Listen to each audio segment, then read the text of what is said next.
Bonjour, Max Delors.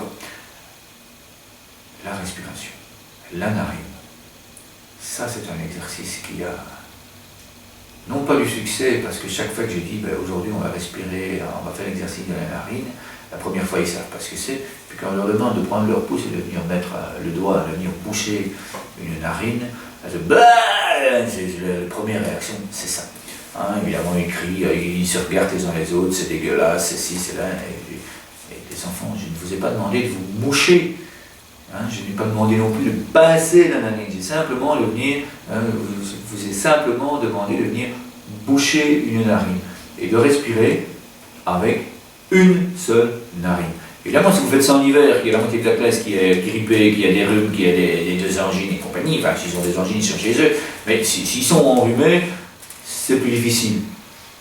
Mais, bon, vous leur demandez de se moucher avant, avec un petit peu de chance, les deux narines vont se dégager, etc. Faites l'expérience, vous venez simplement boucher une narine,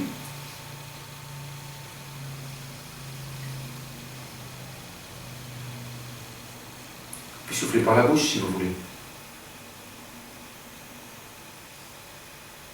Faites cela plusieurs fois avec la même narine. Et puis après, demandez aux enfants, vous changez la narine, vous changez. Et vous venez faire évidemment avec l'autre.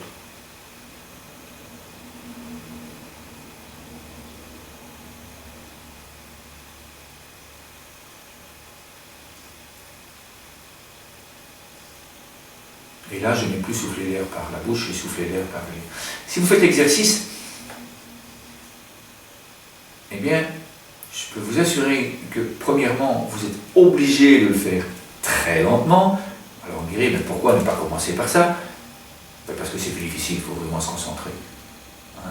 Vous êtes obligé, comme je vous le dis, vous êtes obligé de faire ça lentement. Or, les enfants ne sont pas prêts, s'ils n'ont pas fait l'exercice de respiration au départ, ils ne sont pas prêts.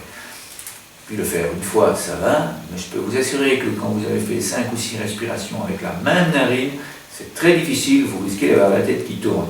Donc surtout, n'abusez pas, faites-le, modifiez, hein, faire une narine puis l'autre, ou bien faites 2 fois une narine, 2 fois l'autre, ou quoi que ce soit. Vous pouvez faire ça les yeux fermés, vous pouvez faire ça les yeux ouverts, ça ne pose aucun problème. Ce qu'il faut, c'est de la douceur. Et vous serez surpris, parce que vous allez constater que si vous faites l'exercice du matin, il y a toujours une narine qui va mieux que l'autre. La respiration passe plus facilement, que ce soit en inspiration ou en expiration. Vous allez sentir se dégager, l'air passe, waouh, dans un conduit, c'est très simple. L'autre, c'est beaucoup plus difficile, c'est bizarre, même si on n'est pas enrhumé. Et puis parfois, vous faites ça l'après-midi, vous allez constater, tiens, c'est l'autre narine. Alors vous n'êtes pas enrhumé, c'est bizarre, mais c'est comme ça. Parfois, c'est la narine droite qui est plus facile, parfois, c'est la narine gauche, ça dépend. Enfin, soit testez, essayez. J'ai eu l'occasion de discuter avec un psychologue qui m'avait dit qu'il, lui, il met ça en place avec certains enfants qui sont introvertis. Hein, il m'a expliqué qu'en fait, cet exercice de la narine, les grands yogis utilisent ça pour se concentrer, pour se préparer, pour rentrer en méditation. Hein, donc le psychologue, là, il m'a dit, ben oui, moi j'utilise cet exercice-là pour les enfants qui sont introvertis, pour les enfants qui n'ont pas confiance en eux. Et après 3 ou 4 mois, quand je les revois, waouh, ils sont complètement transformés. Ceux qui ont réellement fait ça très régulièrement, ces enfants sont complètement transformés. Donc, surtout, pratiquez, pratiquez, pratiquez. Amusez-vous, prenez du plaisir. Et à bientôt. Salut!